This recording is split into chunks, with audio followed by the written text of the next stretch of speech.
La ministre de l'Action sociale, de l'Enfance et de la Famille s'enquiert de l'avancement des travaux des infrastructures relevant de son département, à Néma.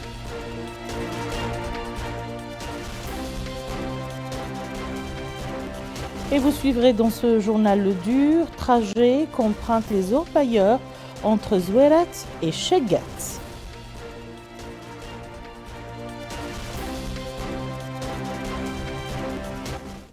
C'était les titres de cette édition. Madame, Monsieur, bonsoir. Pour se prémunir de la Covid-19, faites-vous vacciner et respectez les mesures barrières.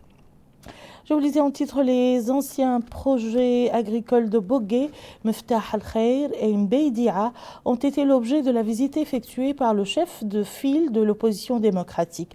Une visite de terrain qui le conduit dans des zones agricoles de la wilaya du Brakna. Mohamed Al-Khattat nous en dit plus.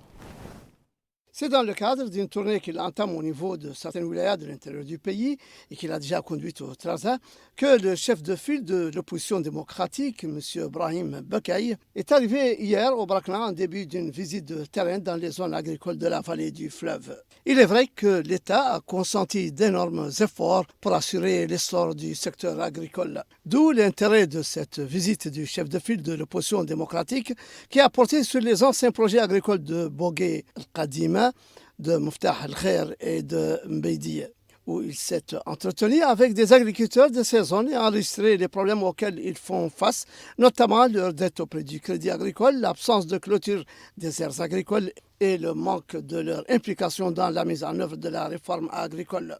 L'occasion pour le chef de file de l'opposition démocratique de souligner que le but de sa visite est de voir les problèmes qui entravent la réalisation de l'autosuffisance au niveau national et pour les agriculteurs, en particulier pour les denrées alimentaires telles que le riz, les légumes et le blé.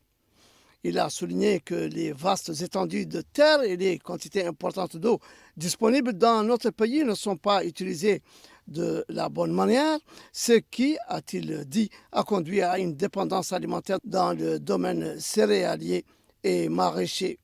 M. Brahim Bekaï a également précisé que les constats qu'il a faits, les observations qu'il a enregistrées et les recommandations qui en découlent seront transmises aux autorités concernées afin de trouver les solutions appropriées. Autre visite, celle qui a conduit la ministre de l'Action sociale, de l'Enfance et de la Famille dans la ville de Néma.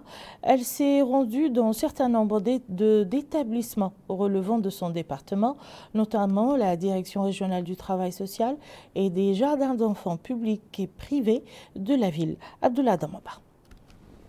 La ministre de l'Action sociale, de l'Enfance et de la Famille, Nahamint Haroun Cheikh Sidiye, s'est rendue à Néma afin de visiter certaines installations relevant de ce département ministériel et s'est ainsi enquis des travaux de ce jardin d'enfants au centre de la ville. Elle s'est aussi informée des différents compartiments de cette installation et des services fournis à la petite enfance.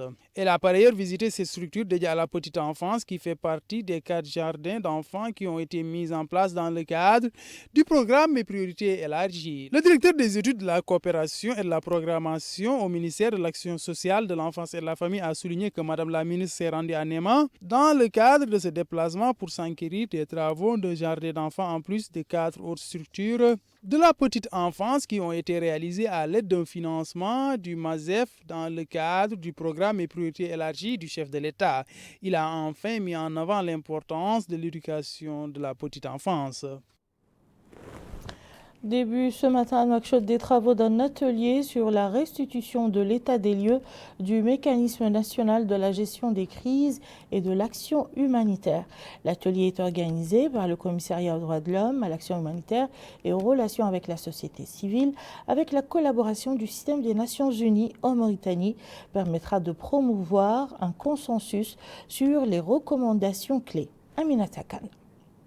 Restitution de l'état des lieux du mécanisme national de la gestion des crises et de l'action humanitaire pour la promotion d'un consensus sur les recommandations clés. Au cours de la rencontre, il sera également défini certaines informations clés. Supervisant les travaux de la rencontre, le commissaire aux droits de l'homme et à l'action humanitaire a déclaré que l'action sociale devient de plus en plus difficile eu égard aux besoins qui dépassent de loin l'offre internationale.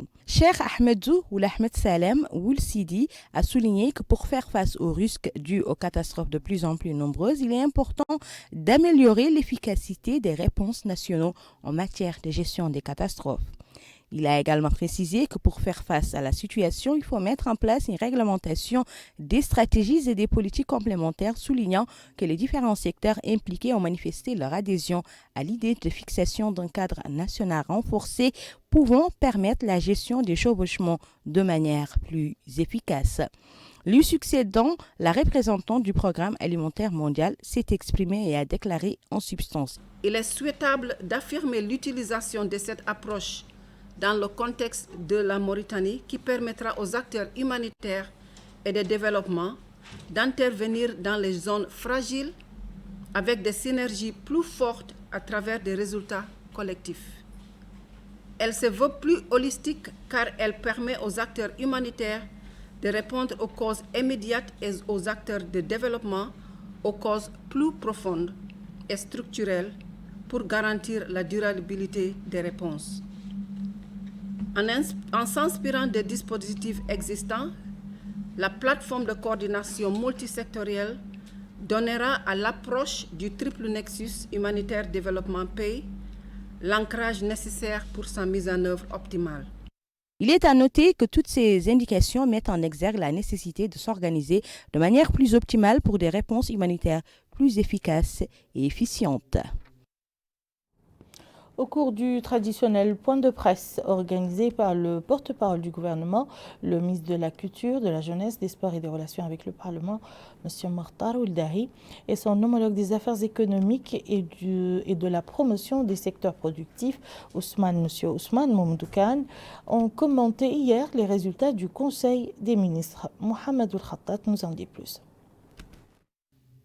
Commentant les travaux du Conseil des ministres lors du point de presse hebdomadaire du gouvernement, le ministre de la Culture, de la Jeunesse, des Sports et des Relations avec le Parlement, porte-parole du gouvernement, M. Mokhtar Ould Dahi, a déclaré que tous les Mauritaniens résidant en Ukraine ont été mis en lieu sûr, précisant qu'un seul Mauritanien est resté sur place pour des raisons qui lui sont particulières. Le porte-parole du gouvernement, qui s'était présenté à la conférence de presse avec le ministre des Affaires économiques et de la promotion des secteurs productifs, M. Ousmane Mamadou Kane, a indiqué que le Conseil a examiné et approuvé plusieurs projets de décret, dont 2 relatifs à des conventions d'établissement dans les secteurs de l'agro-industrie et de la pharmacie pour un montant global de 10 milliards d'ouguiya.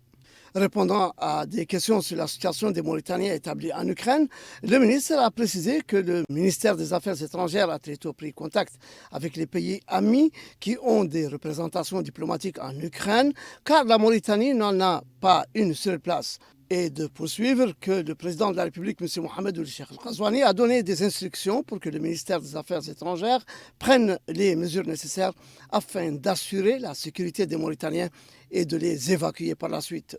Dans ce sens, il a indiqué que 3 cellules de crise ont été installées, dont l'une au ministère et les 2 autres implantées dans les ambassades de Mauritanie en Allemagne et en Russie. Selon lui, ces cellules suivent activement l'évolution de la situation. En ce qui concerne la position de la Mauritanie par rapport à la guerre qui oppose l'Ukraine à la Russie, le ministre a déclaré que la Mauritanie souhaite que les parties s'accorderont sur une solution pacifique, mettant en garde contre les répercussions négatives de la guerre sur tout le monde, y compris les Mauritaniens. Interpellé sur la hausse récente du prix du blé, le porte-parole du gouvernement a déclaré que ce qui s'est produit dernièrement, c'est que certains commerçants ont augmenté les prix du blé en violation des lois et règlements en vigueur. Ceci, explique-t-il, a conduit le ministère à fermer ses magasins, à accentuer le contrôle sur ceux qui seraient susceptibles de choisir la même voie et d'éviter qu'ils exportent le blé à l'étranger. S'agissant de nouvelles importations à venir, le porte-parole du gouvernement a souligné que le ministère du Commerce évaluera les prix avec les commerçants et que l'État, de son côté, interviendra pour que les groupes vulnérables ne soient pas impactés. Pour sa part, le ministre des Affaires économiques et de la promotion des secteurs productifs, M. Ousmane Mamadou Kane, a présenté les grandes lignes des 2 projets de convention d'établissement adoptés en Conseil des ministres. Selon lui, les conventions couvrent les domaines de l'agro-industrie et de la pharmacie pour une enveloppe globale de 10 milliards d'anciennes ouguiya. Revenant plus en détail sur les deux projets de convention d'établissement qu'il a signés, le ministre a souligné qu'ils sont relatifs à des investissements par des privés nationaux qui généreront 135 emplois directs et permanents et plus de 400 emplois indirects. Il a indiqué que le projet agro-industriel porté par la société El Mourabitoun pour la production laitière et agricole va s'établir à Ouadénagué, tandis que celui pharmaceutique, piloté par le groupe Shingiti Pharma SA, s'installera à Nouakchott. D'après le ministre, ces deux secteurs entrent dans les priorités du gouvernement. Le projet de l'industrie pharmaceutique constituerait un premier jalon important pour la Mauritanie dans ce secteur en entrant dans l'ère de la production industrielle de médicaments, rappelant que la pandémie a démontré l'importance d'avoir chez soi une industrie locale dans ce domaine. Pour ce qui est du secteur agro-industriel, le ministre réaffirme qu'il s'agit d'un domaine vital car il contribue à la sécurité alimentaire, à la création de l'emploi et à fixer les populations dans leur terroir. Les rideaux sont tombés sur les journées de la revue conjointe du projet de développement du secteur éducatif PNDSE 3. Plusieurs secteurs ministériels ont participé à la revue, outre les partenaires techniques et financiers du secteur disciplinaire, les représentants des organisations de la société civile et les associations des parents d'élèves. Abdul Adamaba. Révision des plans et stratégies déjà élaborés par la recherche et l'analyse qui a permis de déceler les déséquilibres qui entravent le processus éducatif mis en place d'un ambitieux programme pour remédier à ces déséquilibres et renforcer la réforme globale du système éducatif. Telles sont entre autres les résolutions au sortir de ces 3 jours de revue conjointe du système éducatif. Le secrétaire général du ministère des Affaires économiques et de la promotion des secteurs productifs, Idumou Ould Abdi Ould Zeid, a apprécié les résultats de ces 3 jours de concertation qui ont abordé les problèmes pédagogiques auxquels est confronté le système éducatif. Il a en outre affirmé que le gouvernement, sous les directives du président de la République, a un ambitieux programme dont l'objectif est la modernisation du système éducatif. De franchir une première étape, une étape importante avec cette revue sectorielle qui doit permettre de pouvoir aborder les prochaines étapes, c'est-à-dire la préparation du plan sectoriel dans de bonnes conditions. Et pour préparer cette nouvelle stratégie, ce nouveau plan sectoriel, cette nouvelle loi, le processus d'état des lieux du secteur de l'éducation, qu'on appelle communément RESEN, devra également aussi prendre place, et c'est un sujet très très important.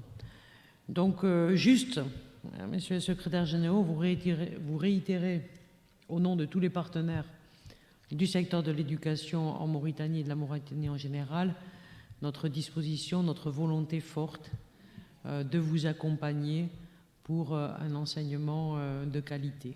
La clôture de ces revues conjointes s'est tenue en présence des secrétaires généraux des ministères des Affaires islamiques et de l'enseignement originel, de l'Éducation nationale et de la réforme du système éducatif et du ministère de l'Action sociale, de l'enfance et de la famille. Le ministère de l'Hydraulique et de l'Assainissement, en collaboration avec l'Agence française de développement, ont organisé un atelier de concertation pour l'actualisation du cadre légal, institutionnel et réglementaire du secteur de l'eau dans notre pays. Cet atelier s'inscrit dans le cadre de la stratégie du ministère de l'Hydraulique et de l'Assainissement relative à l'accès universel à l'eau potable et à la fourniture des services d'assainissement de base. Le cadre légal, institutionnel et réglementaire du secteur de l'eau dans notre pays sera désormais actualisé. Datant de 2005, la réforme du Code s'impose pour être dans l'air du temps et répondre de manière efficiente aux besoins sans cesse croissants des populations.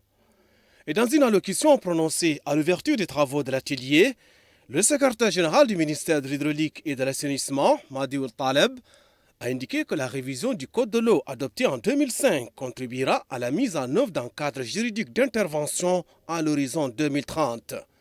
Il a précisé que ce cadre prend en considération les nouveaux enjeux stratégiques sectoriels, notamment la gestion intégrée des ressources en eau de surface et souterraines.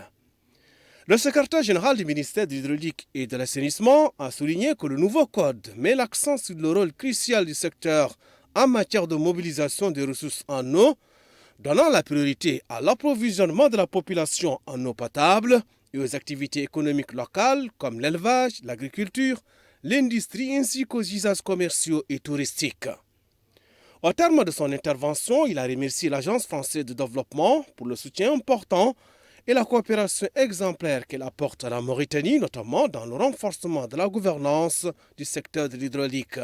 Justement, l'AFD estime que l'élaboration de la nouvelle mouture du code donnera plus de visibilité au secteur de l'eau en Mauritanie, tout en étant cohérent avec la stratégie du secteur adoptée récemment. Et voilà, la restitution d'un travail de longue haleine qui a duré plusieurs années et un moment particulièrement important avec la validation du code aujourd'hui, le passage au Parlement qu'on espère le plus rapidement possible cet été. Et donc je voulais vous remercier également les consultants qui ont travaillé, toutes les personnes qui ont été impliquées au niveau du MHA et les longues discussions qu'il y a eu dans un contexte avec le Covid qui n'a pas été facile, etc. Mais avec un travail final qui va donner beaucoup de visibilité au secteur de l'eau en Mauritanie. A noter que l'actualisation du cadre légal, institutionnel et réglementaire du secteur de l'eau en Mauritanie vise aussi la clarification des rôles et spécialités des institutions concernées, à mieux encadrer les modes d'utilisation et de préservation des ressources, à mieux réguler le service public et appliquer des pénalités relatives au non-respect du régime d'utilisation de l'eau. Le ministère de la Santé a annoncé aujourd'hui dans son point de presse quotidien l'enregistrement d'une guérison et de 5 nouveaux cas de contamination et un décès dû à la Covid-19 au cours des dernières 24 heures. La route vers l'or est longue, sablonneuse et pleine d'obstacles. En quittant Zouerat vers Cheggat, les orpailleurs savent qu'ils vont affronter une vraie traversée du désert, le chemin étant difficile et long. Bokar Baylaba nous décrit l'ambiance vécue par les orpailleurs le long de cette piste. Marché de Ténoir à Zouerat, un endroit qui constitue le point de départ des orpailleurs traditionnels vers les sites d'extraction d'or Glebendour dans la zone de Cheggat. Avant leur départ, ils font leurs emplettes, marteaux, sacs, lampes torches, cordes, couvertures, tentes. Tout s'achète dans ce marché qui s'est spécialisé au fil du temps, au fil des va-et-vient des orpailleurs.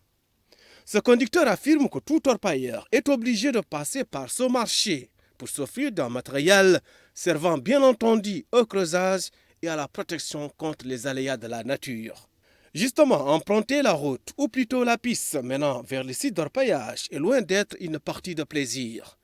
Les sables mouvants qui se déploient à perte de vue rendent encore difficile la circulation. Comme cela ne suffit pas, les pierres se dressent par endroits sur cette piste. Cet homme affirme qu'il faut être aguerri pour pouvoir résister aux conditions difficiles durant son long trajet. Il n'y a pas que cela, l'eau et le réseau de télécommunications sont quasi inexistants. Si certaines voitures roulent à vive allure, parfois à tombeau ouvert, en revanche, d'autres conducteurs sont conscients de l'importance de se reposer et tenter de se reprendre le bon chemin dans un climat loin d'être accueillant. Cet homme affirme lui aussi que le trajet est semé d'embûches. Il faut avoir un bon flair pour se retrouver dans cette zone. Sur cette route, il n'y a pas que les véhicules appelés communément 4x4 qui font la navette entre Zouerat et les sites d'orpaillage. Il y a aussi les poids lourds et les camions-citernes. Leur utilité est ô combien grandissante, d'autant plus qu'ils transportent les roches recueillies sur les sites d'orpaillage et approvisionnent les orpailleurs de l'eau. Ainsi, c'est toute une chaîne de valeur qui tourne au quotidien. Et ce conducteur n'a pas manqué de remercier la télévision Al-Mauritania qui est venue édifier l'opinion publique sur les conditions de travail des orpailleurs traditionnels depuis leur départ de Zouerat jusqu'à leur arrivée sur le site d'extraction de l'or. L'or, ce métal précieux qui déchaîne toujours les passions, suscite les convoitises et incite à la prise de risque sur la route et dans les puits.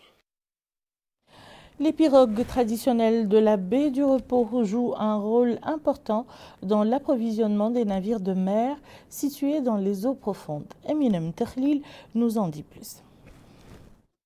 Les préparatifs de cette nouvelle marée sont à pied d'œuvre sur le quai du port artisanal de Nouadhibou. Les armateurs se préparent une fois de plus au ravitaillement des bateaux de pêche des fonds. La liste des tâches comprend, entre autres, la vérification de l'état des embarcations, la qualité et quantité des vivres nécessaires à l'alimentation des équipages pendant toute la durée de la marée. Eau, carburant, matériel de pêche et de réparation des filets sont eux aussi indispensables au bon déroulement de la marée envisagée. Une marée qui, d'après ce pêcheur, peut durer entre 15 et 20 jours, durant lesquels les captures sont renvoyées régulièrement à terre au fur et à mesure afin d'être vendues encore frais. Un autre type de marée, selon cet autre, est celui qui dure une journée, où les pêcheurs se lèvent le matin de bonne heure et rentrent à l'heure du crépuscule. Ils utilisent les cannes pour amener la pêche du jour, très sollicitée sur le marché local et qui comprend des variétés de poissons, dont les céphalopodes. À quelques dizaines de kilomètres au large, les pêcheurs vivent une autre phase de leur marée, appelée communément l'azib, une étape où se regroupent les navires pour effectuer une opération collective de pêche intensifiée. Les conditions dans lesquelles se passe cette opération sont quasiment excellentes, compte tenu des équipements et caractéristiques techniques et moyens logistiques disponibles. D'où la facilité constatée des marins à bord d'exprimer leur perception du déroulement des marées et de leur durée, allant, selon l'un d'entre eux, de 7 à 15 jours ou plus, selon le rendement et la disponibilité du matériel de refroidissement. Pour cet autre, à partir de 19 h, les pêcheurs terminent leur journée et vaquent à d'autres occupations. Certains s'occupent de la cuisine, d'autres préparent le thé et les membres de l'équipage restant s'intéressent quant à eux à la réparation de leurs outils utilisés pendant la journée. Il importe de rappeler que les petites pirogues constituent une source de revenus pour des milliers de pêcheurs artisanaux, un moyen de transport des gens et des biens au large et contribuent au ravitaillement continu des navires déjà arrivés à destination. Fin du journal, tout de suite le rappel des titres. Une délégation de l'institution de l'opposition démocratique visite des zones agricoles à Bogué, dans la wilaya du Brakna.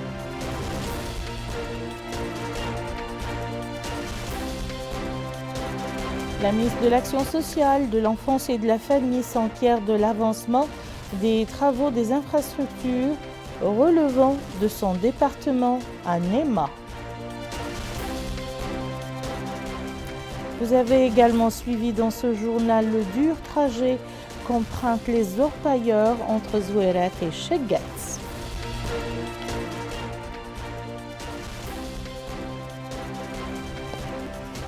Merci, madame, monsieur, de nous avoir suivis. À très bientôt, Inch'Allah.